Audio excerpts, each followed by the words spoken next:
ちゃんちゃかちゃん。出ました。今日の物件。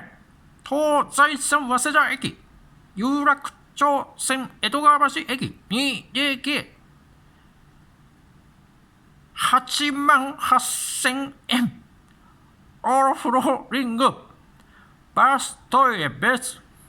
お風呂は追い焚き機能付き。ガスコンロ。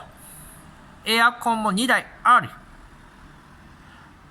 こちらのお部屋、当社でご契約の場合は、なんと仲介手数料も半月分。